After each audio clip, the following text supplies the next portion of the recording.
Hello, everybody. Welcome to the Hub. We're here with the Empanada Assassin, Miss Guetty Antiste. Welcome. How are you doing today? I can't hear you. Oh, I got you muted. One second. And turn your mute off.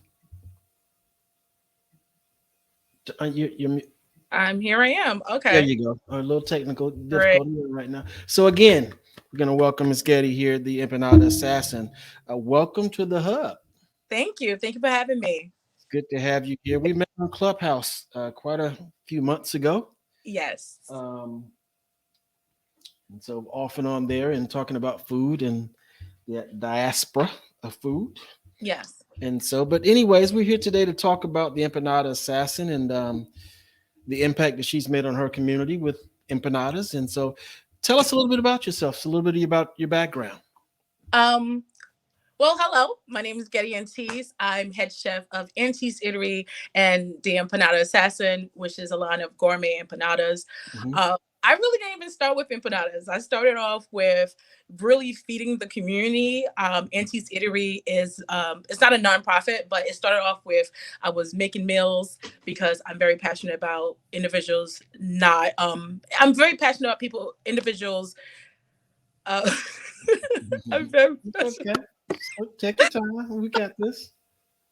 I'm very passionate about people having their basic needs. Hmm. So when I transitioned from one state to the other, I realized that I was in the middle of a food desert, and I wanted to make sure that I was able to give back to the community and whatever that I did. So Antiste Eatery, which is one of my entities that I am head chef of, I started doing like pay forward meals. I was within my church Hmm. where I would basically people would pay me, they would pay a meal forward or buy a meal for themselves, or that I would donate a meal. And I Hmm. used to go in the streets and then just give out free meals. That was, from the church, really sponsored by me, but I was doing it out the church. Okay. Empanadas came about. I used to be the one just bringing empanadas at parties to my friends, and they started off with me frying them, and it was just a hobby, a thing that I did. And then time came when I was just like, oh, I need to do something creative. I need to earn some type of funds on my creative project. Okay. And I was like, well, if people are just asking me to bring empanadas to their parties, maybe I can like capitalize on that and, and True. make money. You created demand for it. Yeah. And then I found out that people were willing to pay me to do it. So I was just like, all right. So that's how it came about. Hmm. Yeah. So, how long ago was that? When did that take? Uh, how long ago? Ooh. I would say it's been about 5 to 7 years now. Okay. It's been about 5 to 7 years, but within the last 3 years, that's when the Hmm. Empanada Assassin was kind of birthed. And Gotcha. also when I really was like, oh, you know what? I really have a thing here because my background is Haitian and Martinican. I have Caribbean background. So you're not seeing a black woman, especially calling it empanadas. I call it Right. empanadas because that's like a universal name that people can recognize. But I will say the difference between my empanadas or patties is that it's influenced by my culture, Gotcha. by my Caribbean heritage. So like even the way that I make them in a way that was resemble a pate, which is what we call an empanada Hmm. in Haitian culture. So my techniques and the flavoring and such that I use are more so Caribbean or Haitian flavors. So, but empanadas is catchy and it's better than pate assassin. Empanada assassin just has a better accent. Just chose a word that everybody's with more familiar with Yes, exactly. than pate. But I got you. as we know, all different regions and countries, they all Hmm. have their own form of the empanada. Whether you're calling it pate, you're calling it empanada, you're calling it samosas, even like a dumpling can be considered empanada. Okay. Because it's Right. basically stuffed dough, fried or fried or A little baked. steamed. Yeah, a little steam, Yeah. like doesn't like a fried dumpling, that's could be considered empanada. So I'm just so that's how kind of like came about. So Empanada Assassin, the last 3 years, I've been taking it very seriously, especially after the pandemic happened. Mhm. Like I said, I started off with I started off very humbly, just buying the disc, buying the disc, even though it was quality disc, buying the disc, deep frying it. And I also was thinking, like, if I scale this business, I don't want to be frying things. Right. At like least I not all the time. No. Yeah, I trying things all the time. And also I saw the wave of like where food was going. People are looking for more healthier alternatives. Not that empanadas, I'm not gonna say they had the healthiest thing in the world, Right. but I just didn't want to just be frying all the time. And then when the pandemic came, it forced me to go into like leveling up my craft. If you know me, I don't like to bake. I hate to bake. I hate to measure, but Mhm. I had time on my hands, and I started Right. to learn different techniques, different ways of making empanadas, different recipes, and I'm at the point that I feel like I've perfected my own personal kind of like dough in itself. So So the pandemic actually was a good thing for you. yeah, the pandemic was a good thing and a bad thing for me, Mhm. because right when the pandemic was happening, because I'm a part of different entities. I have a concierge business called Wasomi Experience, which basically is catering, event planning on crack. Basically, it's me and two other partners, and we had just launched that business. We had just became an entity. 2020, we were literally booked. Like we had just created a buzz, and Mhm. we had, bookings in March of 2020. Right. All that got canceled. We lost a lot of money on that. I also was doing another entity called, which I'm still am a part of, Afro Eats, which is a food-based podcast. Okay. It was a live radio. It was a live podcast with a live audience, and basically we invited two chefs. They created three different meals. There's a panel. There's a panel. There's a moderator. There's a panel of two other Black or individuals from the diaspora, and they're talking about the food, the experience, the tasting, the memories, whatever is bringing to them at that Mhm. moment. And then the audience has a chance to ask them questions and all that. Okay. We had started that at the beginning of 2020, and the first show we had like 25 people. The second show we had 50 people, and then the third show, because we was doing it monthly, was right in March.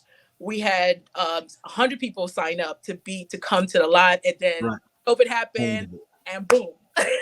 So where COVID kind of like interfered with my other businesses, it did help as far as the Empanada Assassin, because then I was forced to think like, listen, like how all of us was thinking, we need to find a way to sustain ourselves. And as we Right. know now, if you got one source of income, that's not cutting it at this point. You need to No. have multiple streams of income coming in. And Mhm. although I had those things coming in, but it forced me to have to first pay attention to my own brand, because all these other things are with other people and Right. collaboration. You had to But focus also on yourself.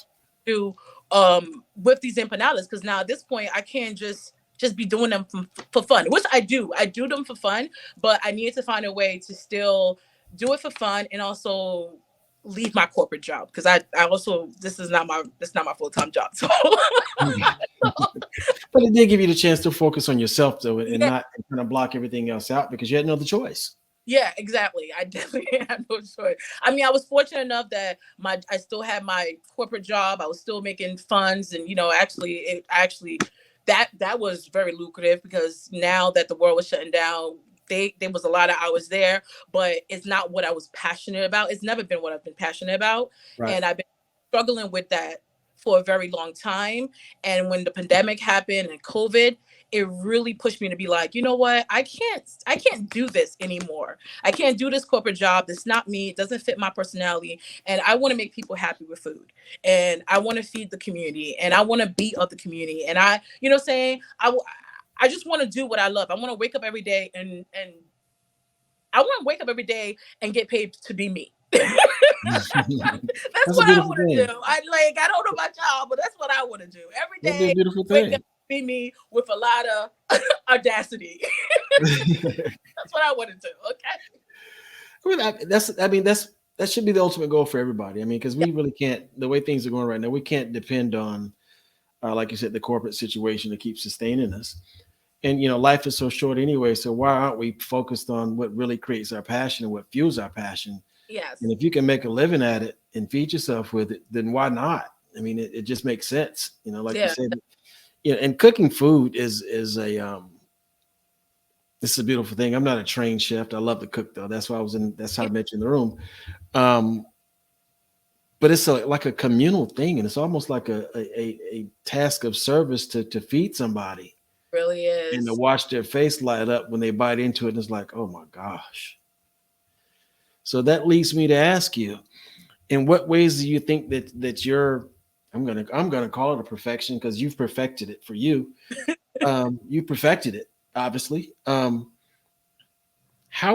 have you seen people's, I hate to say lives change, but food does change people in a lot of different ways. Yes. So how have you seen your food and your techniques affect people as they experience your food? I'm gonna use an example. You familiar with Julia Yes. from Club from I would say Clubhouse, so from Chef Culture. Right. So Julia, she has celiac disease, and Okay. when I first came on, and I met Julia through Clubhouse, and she was Okay. like, "Hey, do you have a gluten free empanada?" And I was like, "No, I don't." Mhm. And but her and I, our relationship started to build, and I was just like, I feel like I need to tap into this market. I need to, like not even tap into the market. I just wanted to create an empanada for her because I was like, oh, I love Julia. Like I need to find something for her. Right. So I started doing my research and talking to her and realizing there was some challenges with that because not only is she gluten free, she's allergic to nut, tree nut, Okay. all that. Right. So what I thought I was gonna use, like coconut flour, which most people use, but technically, I guess coconut is a nut because it's on a tree. That's Right. another story. It could be Hmm. debated. um, so I had to like research and find out, what can I use, what flour, what combinations, so I can create an empanada for her. Right. And I created my line of gluten-free empanadas a couple months ago, Okay. and like I just sent her. I was like, "Hey, can I get your address?" And I sent her an order.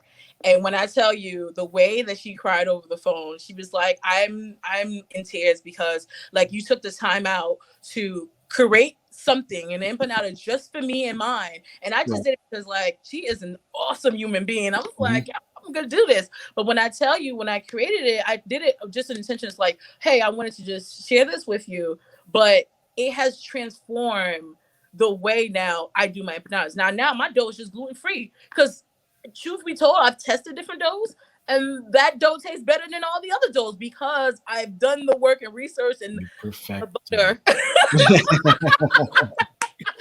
gonna lie, the butter it.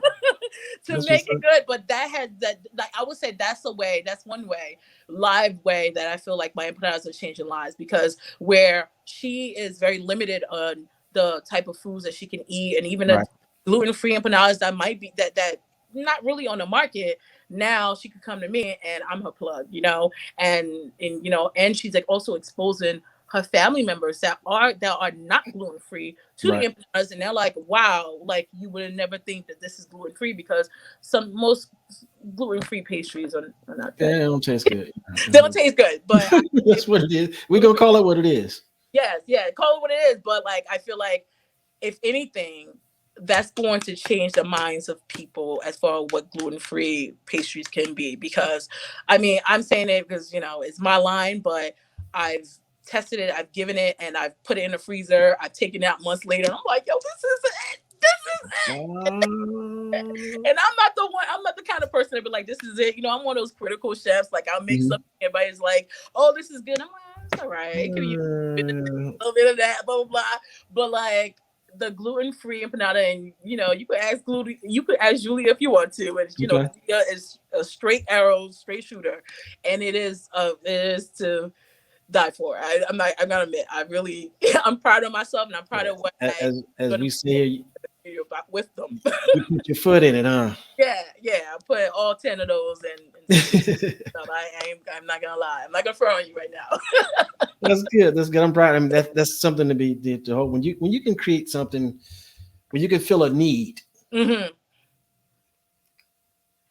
and then the need is fulfilled in a way that it's enjoyable. It's not just Yeah. filled, but Yeah. it's enjoyable. Yeah. That's a whole different delivery. I agree.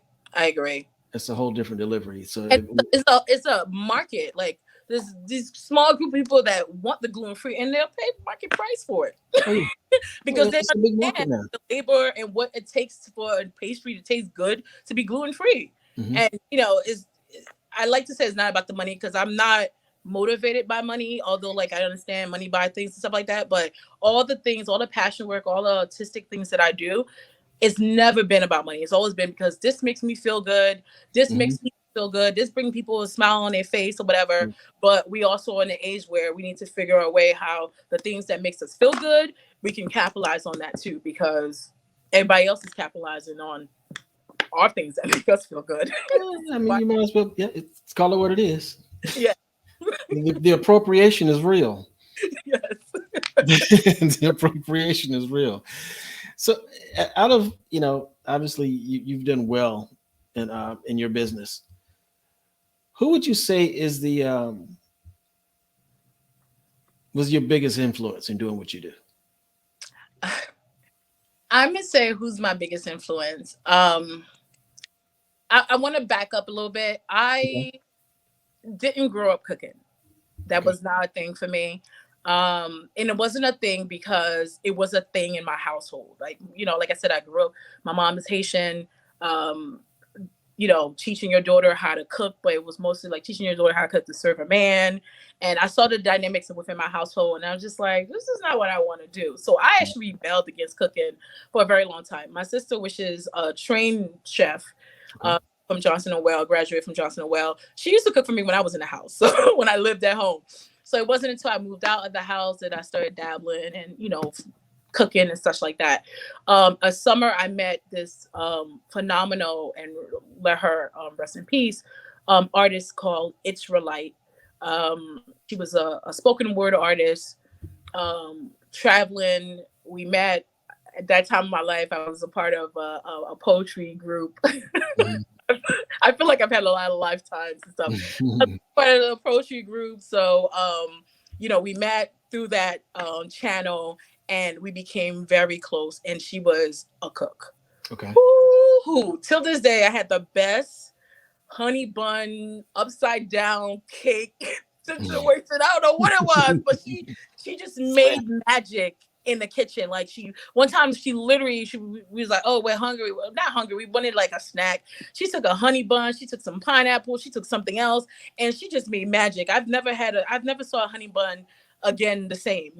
Right. And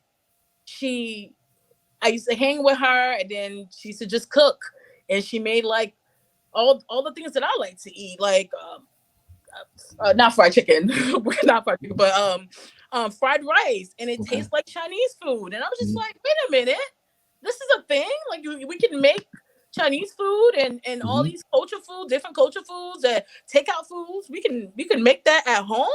So Yep. I was like, oh no. So I stayed with her for a summer. I gained 40 pounds after from that. And then I started to cook. I started to get involved. I started to release whatever baggage I had around it, because we all need to feed ourselves. I started to fall in love with the cuisines, the taste. I started to call my mom and ask her, hey mom, what's this technique? And hey mom, like, teach me an a food item from my background, from Haitian food. And Right. then I started to kind of like start picking up things, YouTube University. Not sponsored by this video, but Right. uh, just watching people cook, being just being a part of that. But I will say my inspiration came from her. Like, it's like, if it wasn't for her, I probably would be cooking, but I don't think I would have the passion of it like the way I Right. have, because like she was just incredible. She was just a master in the kitchen. She was just a phenomenal just artist in general, and Right. I admired that. I really did. I admired that the food tastes the same way they taste if you spend $30, $50 Right. in the restaurant for it. And I was just like, I want to do this. I want to create magic, because that's what it is. I Right. want to create sorcery in the kitchen. That's what it is, you know. So that's where my inspiration really came from when it came to cooking and just I like to say that I like to play around with different flavor content Hmm. where I'm pulling flavors from Martinique, which is where I was born, Haiti, Hmm. Asian. I'm pulling flavors from all over the place because like it's a melting pot of flavors Hmm. of goodness, and I just love food. I love flavors. I love different techniques. I love to learn and experience, and then fuse it all together, Right. where you get A little empanada. bit of this, a little bit of that, a little bit of this. Get it? Bite into it and take a trip around the world. Listen, that's what it's about. Take you a trip around the world. Like, yes, I definitely agree with that statement. Yes. That's what's up. I like dropping tidbits on people. Have you thought about maybe doing some poetry alongside of the empanadas? Doing. I'm sorry. Doing some poetry alongside of the empanadas? Yeah. Yeah. I didn't. I No, wasn't gonna. I'm just, hey, I, when I hear people talents and because you didn't stick on that poetry very long, no, you kind of touched on it and I, then you jumped off of it. yeah, But I yeah. heard it though. Because poetry broke my heart. I wasn't. I will say this. I wasn't more of a. I was not on the performance more side of I it. I got was you. on the management part where I I got made you. artists got where they needed to Got be, funding where they needed to be. I you. love poetry. I fell in love with it. I was really amused in that whole poetry scene. You know, I'm from New Jersey. Right. Uh, Shout out to Newark, and that's where it was really at. It was called Snatch Entertainment. Mhm. And then poetry just broke my heart. Once you start to know some of these artists, you're like, oh, Mhm. you're not really that great. And it broke my heart. So I had to like let it go. But I bitter- understand. it's bittersweet. It's still a good time. It's I still a good time. I understand. hash back some of those memories. We used to do ciphers on Board and Market. Like Uh-huh. it used to be a good time. But I it's can not. imagine so. Yeah. I was just wondering. I mean, because you touched, like I said, you touched it and then you jumped right off of it. So I didn't Yep. know if you was on the artist side of it or not. So I just had to check and see. Yeah. For my artistry, what I'm trying to, because my first love is actually photography. Okay, Um. Yeah. it's So one of I my loves, one of my passions too. am a photographer, Hmm. and I kind of like, I don't know. I don't know. I just kind of like fell out of not even fell out of love, but I just started getting nervous about some of the by the way that I was doing photography. I was starting to get paid gigs, and I didn't feel confident enough because a lot of my talents are just home thought. They're not professionally trained. Like so like sometimes when we don't have professional experience in You things, kind of you kind of feel like you're not worthy. yeah, you start feeling like you're not worthy for them, and Mhm. like, oh, why would people pay me for this and this and that. So then food always took the lead because people always got to eat, so people always paying you, so I'm always falling into catering. But I'm this year for 2022, I'm gonna bring back photography and Start kind with of your food. merge the two together. I was about to say start with your food. Yeah, start with the food. I'm gonna merge them two together because I have equipment, I have things that I purchased because I was very passionate You about got it. you got the lights and the umbrellas and the boom lights and the umbrellas and the backdrops and the green Listen, screens and yes, I got a closet full of stuff like that too. I mean, I got it. yeah, yeah. What do So you shoot with? I want to bring it. I want to merge it together because my first love is really photography, and I miss it. Hmm. I I just need to get over my hump about it. Just That's what. you got to take the camera out, dust off the lens, put a fresh battery in, and get out there and start shooting. Yeah, That's yeah. my wife. My wife told me that too. She just start because I need to start walking more. And it was like, why don't you just start walking and take your camera with you? Yeah. That's what I need to do. I really do, and I'm going to. Hmm. I just need to build myself up to it. Right now, to be honest, um I'm getting my background stuff. This first quarter of 2022, Okay. I've joined an incubator program. So like Empanada Assassin, I'm like taking it very seriously. Like tomorrow, I'm signing my lease to my first commercial kitchen. Okay. Very excited. Congratulations. Thank you. I'm very excited. I finished my operational manual, my recall report, my labels. I'm meeting with lawyers about, trademarking. So I'm like really working on re- Getting your infrastructure done. getting it all done, and I'm looking to be shipping very soon because a lot of my clientels, a lot of my customers, a lot of people that support me don't live in the area that I live in, or even if they do live in the area that I'm in, it's time for me to start to expand. Um, it's time for me to scale. Not expand. It's time for me to scale, and I need a kitchen to do so, and I need to be able to ship to my peoples in California. That was my next question. How to order some of these empanadas? That was my Well, next question. right now, if you want to order them, you can slide in my DM. Okay. Slide in my DM. I'm still working on logistics of shipping, so that's why I haven't really been promoting to slide in my DM or anything to order them. I just been teasing people. I just been in the kitchen cooking. I just been doing different flavors, doing different, doughs, experimenting, Mhm. posting, kind of showing people like, hey, I'm here. It's coming. All of it is coming. Like at the very least, I have a actually my biggest pop-up is coming up. I have a Okay. pop coming up in Brooklyn at Black Now Pop. When is that? That is gonna be International Empanada Day, which is April 8th. Okay. Yeah, so that's gonna be in Brooklyn, New York. My flyer will be dropping soon, but like I have a lot of things on the horizon coming, and I'm excited. I'm in a space where I'm in the moment of creating my business from literally, I'm not from bottom, but like taking it to this next step, to the business step. That is like, oh, I'm creating it and I'm taking it step by step. I'm making sure things are in place, legal things in place, because I realize that I have a viable product on my hand and Right. I need to move it. It's time, huh? Yeah, It's time. first really I need to leave corporate America because they don't like I'm wasting my talents there, obviously. Need some time. Yes. A lot of time. But I get it. I mean, we always want to. It's a safety net. Yes, exactly. It is. It's a safety net, and Mhm. we want to, as much as we want to, and we know we can. There's still that, but that's my guaranteed money. I know I'm gonna get that money this month. I know it's Yes. coming in. But Awkward. but it takes a real special person to say, you know what, I gotta let this go so I can open my hand and get much more. Yeah, definitely. I've You been know? there for 11 years and Mhm. I just recently went part-time so I can really put those extra time into. That's why I'm able to Right. take this call at 4 o'clock on a Wednesday. Right.